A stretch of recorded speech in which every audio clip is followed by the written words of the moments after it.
Hello everyone, कैसे हैं आप सब। आशा करती हूँ कि आप सब बहुत अच्छे होंगे और अपने पेपर की तैयारी बहुत अच्छे से कर रहे होंगे। तो फ्रेंड्स, आज मैं बात करती हूँ, तैयारी तो ज़रूर आप बहुत टफ है, लेकिन अगर एक बार आपका सिलेक्शन हो जाएगा ना, तो लाइफ ही चेंज हो जाती है, जिसकी हम कल्पना भी नहीं कर सकते। अगर सिलेक्शन हो जाता है ना, तो पूरी लाइफ स्टाइल ही चेंज हो जाती है और आप बहुत प्राउड फील करने लगते हो। पैसे की भी कोई दिक्कत नहीं रहती, अच्छी सैलरी, सुविधाएं, और जहाँ भी जाओ आप एक अलग ही रिस्पेक्ट देखने को मिलता है।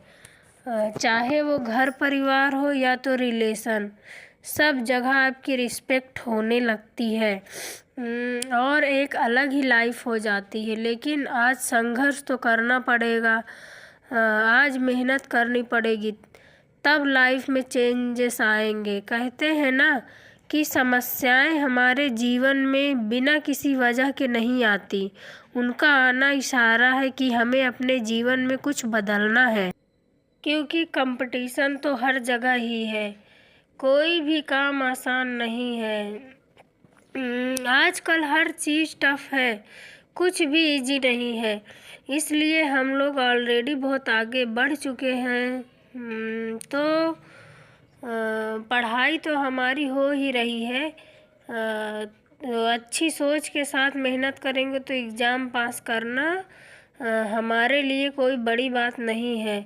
और फ्रेंड्स, महिला सुपरवाइज़र की नौकरी पाने के लिए हमें उतना ही पढ़ना है जितना सिलेबस है, क्योंकि टाइम बहुत कम है। हमको बहुत ज़्यादा ज्ञान की ज़रूरत नहीं है। इधर उधर की बुक ज़्यादा नहीं पढ़नी। अगर हम लोग यही गलती करते हैं तो एग्ज़ाम में बहुत कम समय बचा है। इस समय हमको स्मार्ट स्टडी करना है। मैं यहाँ पे प्रैक्टिस पेपर सॉल्व कर रही थी।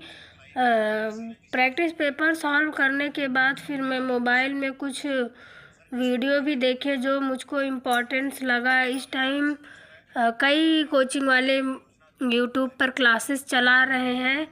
आप देख लीजिए, जो आपको अच्छा लगे, आप जिस कोचिंग का अच्छा लगे उसमें से आप देख सकते हैं।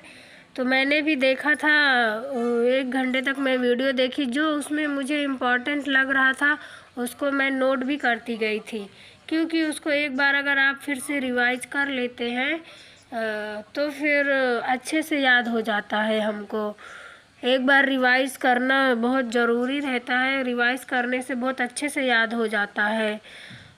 फिर उसके बाद मैं दोपहर की पढ़ाई करने के बाद फिर घर के थोड़े बहुत जो काम थे उसको किया, घर खाना वाना बनाई। घर के काम करने के बाद फिर शाम को आज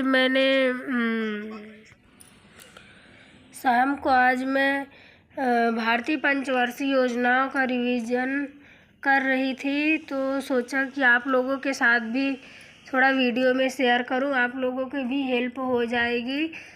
तो पहली पंचवर्षीय योजना की शुरुआत 1951 से 1956 तक हुई थी।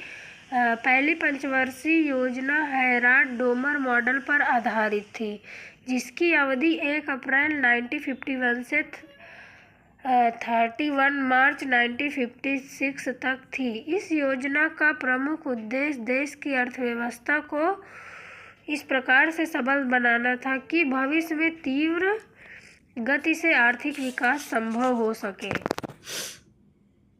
और दूसरी पंचवर्षीय योजना की शुरुआत 1956 से 61 तक थी। दूसरी पंचवर्षीय योजना पीसी महालनोबिस द्वारा विकसित 2 क्षेत्रीय मॉडल पर आधारित थी।